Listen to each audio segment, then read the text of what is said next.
On this episode, we take questions from pros and we have a live studio audience.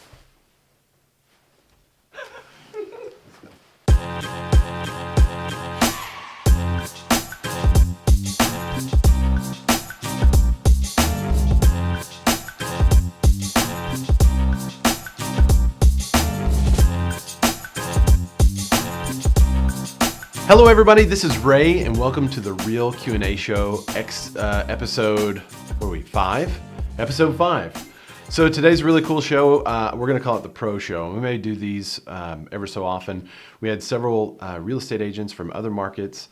I asked if anyone had any questions. A couple of them shot me some, so we're going to go there today.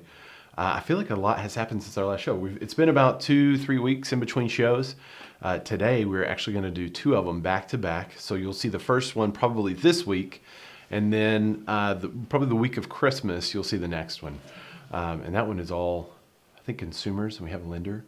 We do have a live studio audience today, so you can say hi to Chris Ledbetter. He is a lender, so I'll put up his contact information too at the bottom. Where do you want people to follow you? Do you Instagram much? I do an Instagram on my business. Facebook. I'm on Facebook. Chris Ledbetter, First Trust Home Loans. Don't you have a website? Yes, my website is www.ledbetterlending.com. There you go. So look up Chris. He's a good dude. He got us lunch today. And I asked him if he wanted to come be our first person to ever be in the studio audience. That'd be cool if this was like interesting enough to like amass a group of people who actually wanted to watch us shoot. It's more than likely we'll do Facebook Live in the future and people won't even have to show up. They'll just be like, I'll just catch the Facebook Live. Anyway, in the future. So let's get right to it. What's Okay. We have videos today. Okay. This is the first video. Oh, we gotta turn up the volume. Turn up the volume. Where's my volume? Oh, I may have it on silent because we're on Do Not Disturb. Yep, there you go. All right, so we're gonna. All right, go ahead, hit play. Hey Ray, it's Mahip. I wanted to ask you a question for your episode.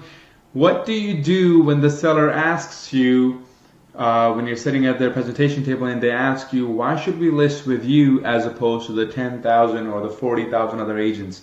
In our market, we have over 50,000 agents working. So what is it that you, Ray Allen, would bring to the table that would be different than the average agent working in your market? Hopefully you get a chance to answer this question. Have a good day, brother. Awesome. Mahid, thanks for the question, man. 50,000 agents.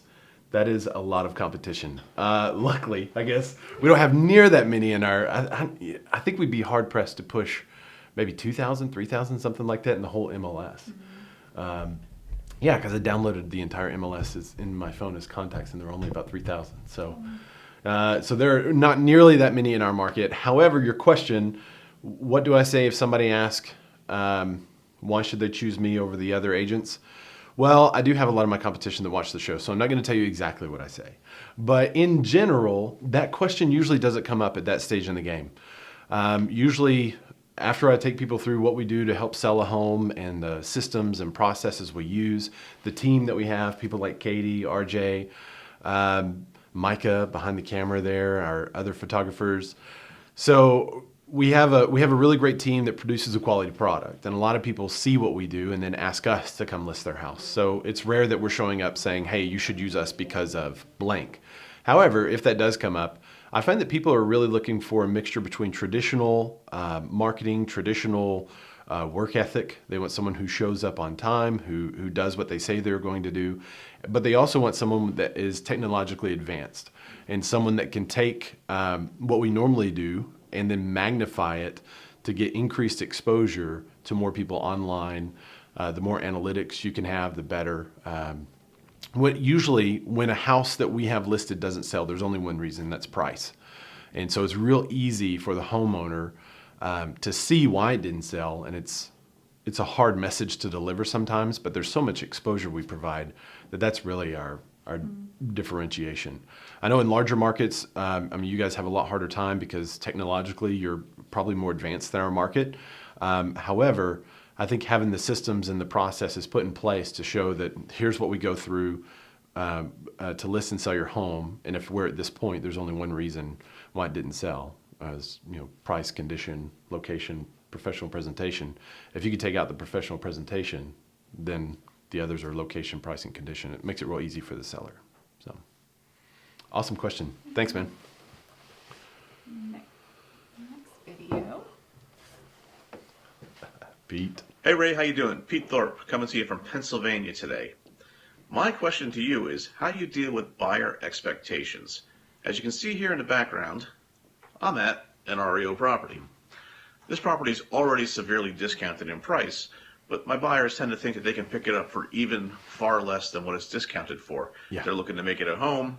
The issue is it's already 50% below what the market would get, and they want to get that for another 50% below that. So then they can in turn invest in a house, turn it around, and see some instant equity. The numbers just aren't there for them, unfortunately. And no matter how many we see, how many times we go up against cash buyers, they're not quite understanding how they're losing out, no matter how often I explain it to them. So my question really is, how do you manage champagne taste on a Miller High Life budget? Awesome. Thanks, Pete. How do you manage champagne taste on a Miller High Life budget? So, personally, after we go through a buyer's consult with someone, they kind of know about the range and the expectations we set in that meeting with them, so that when we go out and start sending properties to them, they are within that beer budget or they're within that champagne budget. So we really limit kind of what we show to them as far as to what, number one, they're pre-approved for, and number two, what they're willing to spend. In this specific example, I know you've probably done that some, but in this specific example, they are probably finding properties all over the place on Zillow, on the foreclosure websites, and they're probably pinging those to you saying, hey, what about this one? What about this one? Foreclosure properties are tough because you never know when you're going to hit. You never know when you're going to get lucky and get that one that's super, discounted price. However, if your buyers have a specific look of a property or a specific layout of a property or a specific location, then they will be paying more than an investor. An investor, oftentimes, they'll put 10 offers a week on properties, and if one of those hits, they're great. That's what they love. They don't really care about the exact layout. They don't really care what the carpets look like. They know they're going to put a lot of money into it, which your buyers are too. But there's a lot of things that they're giving up because they're not going to be owner occupants.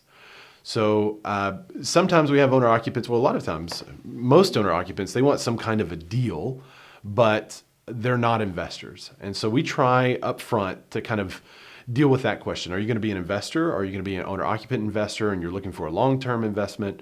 If they're an owner occupant, then I let them know up front that they're going to be paying, in general, unless we get lucky, they're going to be paying a little more than an investor, just because the process of finding the property is so different. So if I were you, I would take them to properties that, based on what they're willing to spend or what they can afford pre-approval wise to spend, I would take them to those properties and see if that matches more what they're looking for. And if not, then if they're just not willing to put forth the money, then they're not really realistic as far as the market. And that's a decision you have to make if you want to continue to work with them, or if you just want to say, hey, we'll keep trying, or if you want to say, let me pass you on to another agent who might be more willing to show you all these properties and not have a hope and a prayer of getting one. Because you could get lucky. And if that's the game they're playing, it's a hard road to haul. All right, in the last video. Hey Ray, hello from snowy Chicago. This is Brian Blears with Century 21 SGR in the South Loop.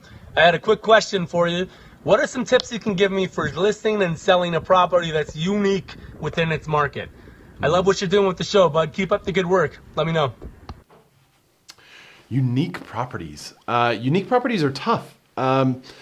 You can make an argument for seasonally listing a unique property when most of the buyers are hitting the market.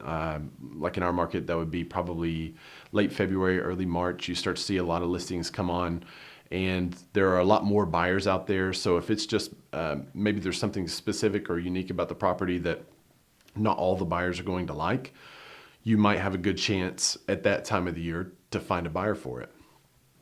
However, in saying that, I could also rationalize listing it in the dead of winter, because if you list it in the dead of winter, there's not much inventory, so there's less competition.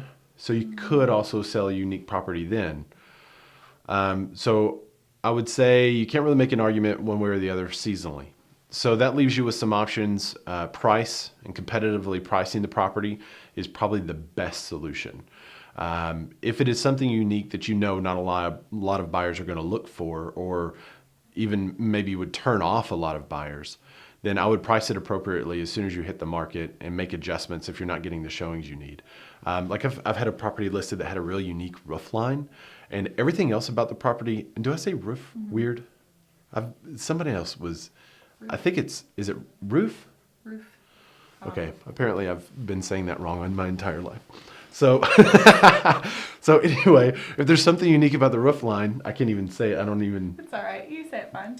if it's unique and it's not attractive, if it's weird, then you either have to price so that somebody can adjust that and correct it. You either have to correct it, or you can price and hope that someone overlooks it, but likelihood is pretty low. So I think price is probably the biggest factor that you could change to make a difference in selling a unique property and offloading the property quickly. That's it. Cool. Do you think that answered the question? Unique properties? Yeah. Yeah. Price it right. Yeah. The marketing push behind it, that should work. Yeah. Marketing. But it's hard. Unique properties are tough. Those are awesome questions, guys. So we'll probably do, if you have any questions, you are a real estate agent, shoot them to us, because we'll collect them and then we'll do another pro show in the future. It's a lot of fun kind of hearing you guys' perspective and some of the conversations we had in the background about real estate in general, and just some of the stuff you guys are doing too is pretty awesome. Pete with the live video. Brian's been doing video. He works with these awesome condominiums in Chicago, which is it's just a totally different market than what we're used to. So it's really cool.